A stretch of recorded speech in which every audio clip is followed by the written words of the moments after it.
The First Lady of the United States walked into the White House East Room with a companion that wasn't human. Melania Trump strolled down a red carpet alongside a faceless, 5'8" humanoid robot, while cameras from 45 nations recorded every step. Ladies and gentlemen, the First Lady of the United States, Melania Trump.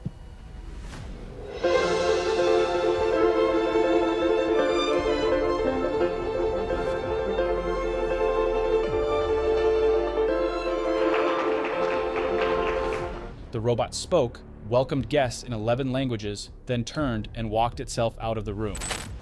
Thank you, First Lady Melania Trump, for inviting me to the White House. It is an honor to be at Fostering the Future Together's Global Coalition inaugural meeting.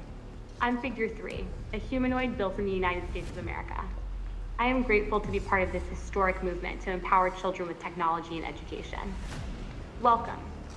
This is desensitization in real time. A robot walks the halls of the White House, and by next week, nobody thinks it's strange anymore. But the deeper you dig, the more concerning it gets. The event was the second day of Melania Trump's Fostering the Future Together Summit, an initiative she launched last September at the United Nations General Assembly. The official goal is empowering children through education, innovation, and technology. First spouses from around the world, including Brigitte Macron of France and Olena Zelenska of Ukraine, gathered to discuss AI in classrooms, digital literacy, and online safety. But the robot stole the show, and not by accident.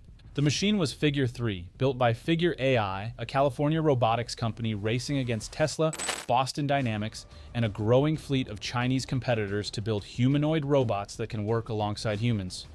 Figure's CEO, Brett Adcock, posted on social media that he was proud to see F3 make history as the first humanoid robot in the White House. Yeah, my belief is that the humanoid robotics will not only build the biggest business we've ever seen by many, many multiples, but it's going to be also the biggest product launch we've ever had. You're basically building like synthetic humans that are going out and just doing human-like work. That's a clear signal about where the administration thinks the future is headed. After the robot exited, the First Lady laid out exactly what she had in mind. Imagine a humanoid educator named Plato, she said. Access to the classical studies is now instantaneous. Literature, science, art, philosophy, mathematics, and history. Indeed, our world is transforming, and through the use of AI, we can now access the future of AI is personified. And that's how we model the orbits. Now, who has a question? Teacher, how do we make the planet spin faster? An excellent question. Let's adjust the simulation parameters here. Humanity's entire corpus of information is available in the comfort of your home. Plato will provide a personalized experience, adaptive to the needs of each student. Plato is always patient and always available. She continued, very soon, artificial intelligence will move from our mobile phones to humanoids that deliver utility. Hello. I am your AI assistant. How can I help you today? You can ask me anything. Since our environment is designed for people, humanoid systems are uniquely suited to navigate and operate within our world. In plain terms, AI is leaving your screen and getting a body, and it's coming into your home. She was pitching robot teachers from the White House to an international audience of government officials and tech executives. Here's where the optics get complicated. The same week the First Lady was imagining AI tutors named Plato, Education Secretary Linda McMahon was sitting in the front row, smiling, while actively working to dismantle the Department of Education she runs. The administration's stance on education is no secret. Federal involvement in education is the problem. They believe states should control their own systems, public schools need competition, and the traditional model is broken. And into that vacuum steps the robot. McMahon has already visited one of these AI-powered education startups. It's called Alpha School, and it promises to reimagine K-12 education by equipping students with practical AI skills. The administration praised the visit, calling it an example of preparing students for a rapidly evolving technology-driven workforce. Alpha schools are reimagining education from the ground up by using artificial intelligence to build learning skills and to help kids tackle real-world challenges. So the strategy is coming into focus.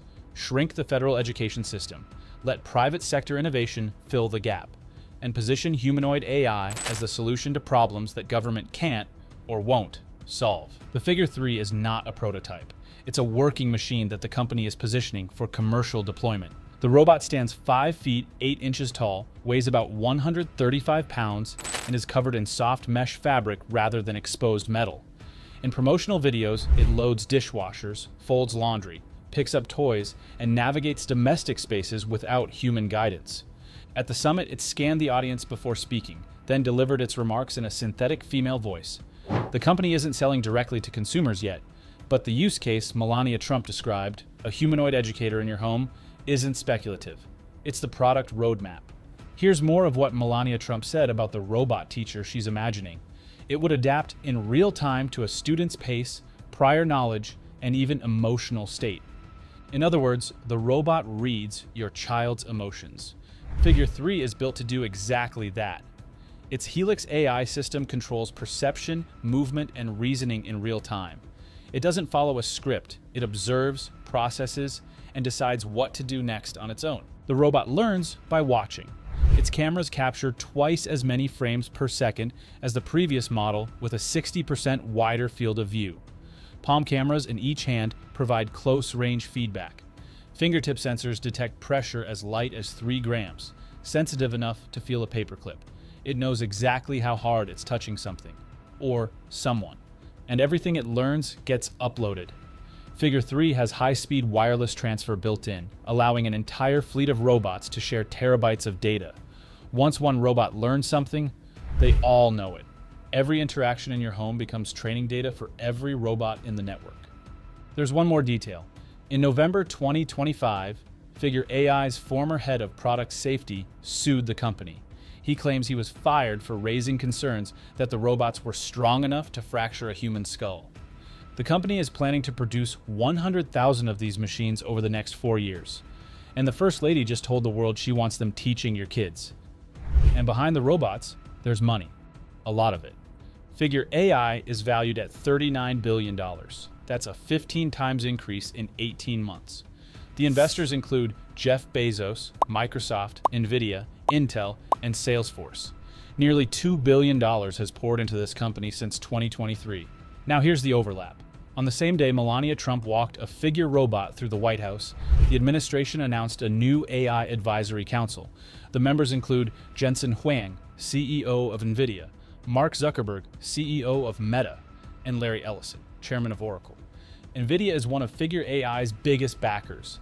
These executives are now advising the government on AI policy while their companies fund the robots the First Lady is promoting as the future of education. So here's where we are. Billions of dollars, a White House endorsement, and a product roadmap that puts robots in your child's life. But the questions that matter didn't get asked. What happens to the social fabric of our society when children grow up interacting with robots instead of people? What happens to empathy, to human connection, when the most consistent relationship in a kid's life is with a machine that feels nothing?